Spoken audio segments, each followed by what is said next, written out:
If you want to be a good guitarist, first you have to be a good tuner. Hi, and a warm welcome to you to Guitar Time with Aston. You know, half my students are lazy tuners. They don't care to tune, they play out of tune, it doesn't bother them, and I'm always on their case to tune. The other half of my students are good tuners, and among them, some are spectacular tuners. Two of the best tuners I know are children. One of them is 8 years old, has been tuning since she was 5. Another one is currently 6 years old. These two kids have an innate ability to tune, to hear the pitch and tell how far it's out. They can hear the waves.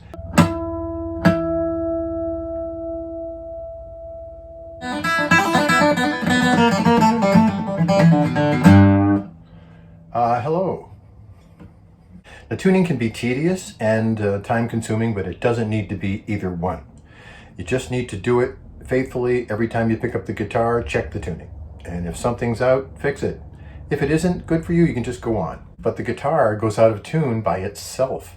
Someone once said that the guitar is the one instrument you'll spend half your time tuning and the other half playing out of tune.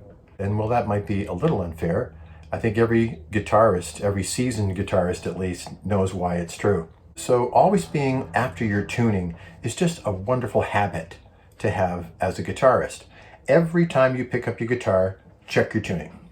Play a couple of chords. If they sound beautiful, okay, you might be good. If they sound even the slightest bit like something's wrong, there's something out of tune. Now you might get lucky and be in tune to the guitar. You know, you pick it up after a week and you play it, and it's in gorgeous tune, it sounds great. Then you go and try to play with a record and you realize you've gone horribly flat, just all 6 strings doing it together. More often than not, one or another or 2 or 3 strings will go out of tune, and if even one string is even the tiniest bit out of tune, that's unacceptable. So here's some tuning tips to help you become a better tuner. Tip number 1, check your tuning every time you pick up the guitar.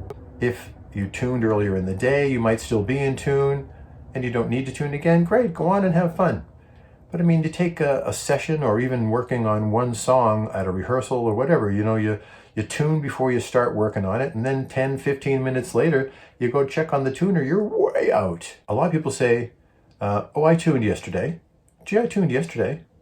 You know, they don't understand what happens. Well, what happens is the guitar is made of wood, and your home, your environment, has a heating and cooling system or one or the other or both, and invariably at every time of year the guitar is subjected to changes in the temperature and changes in the humidity level. Whenever that happens, wood expands and contracts, so the relationship between body and neck and tuners and strings overall is wildly in flux. What you want to do is get so good at tuning that you can tune in a few seconds and be so faithful about it that it becomes a habit and you simply tune before you play whenever you play. Tip number 2, before you tune, stretch. Put your thumb on the side of the string closest to your chin.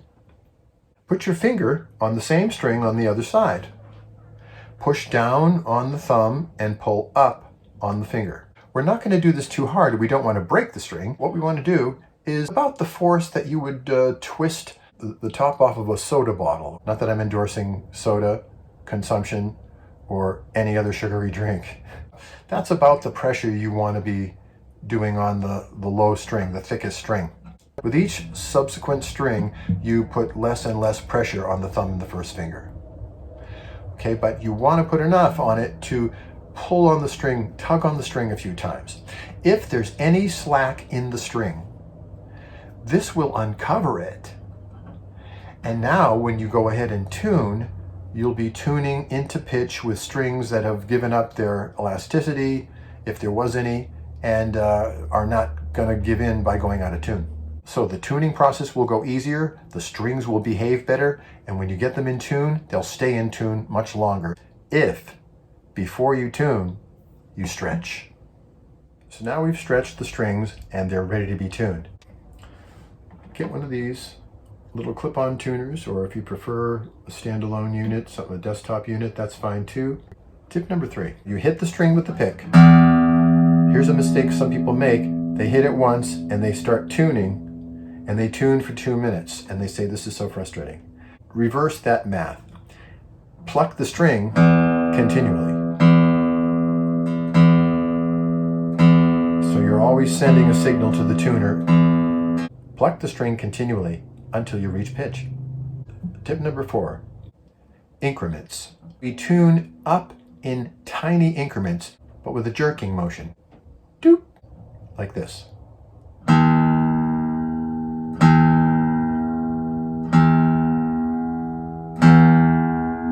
If you're grotesquely out of tune, far out of tune, then sure, you're going to have to give it some good smooth turns to catch up. But as you near pitch, reduce your turning to just tiny increments like that, and use a jerking motion with the hand like this to accomplish those little increments. When you get almost in pitch, that last jerking motion, boop, and you're locked right in. Tip number 5, if you're getting so close and that last increment throws you over the top, by just a little, it's time for the old down and up. The old down and up. So we've accidentally shot past the note we're trying to tune to. And rather than go through the whole rigmarole again, we just try the old down and up. A quick down and up. And make the up a little less than the down. That'll put you right back to either perfect pitch or just below pitch, and you can quickly fix it. Tip number 6. Did you ever wonder why they called it tuning up? Well, for the guitar and other stringed instruments at least, this could be why. The string is flat, tune up. If the string is sharp, tune down below pitch and then tune up.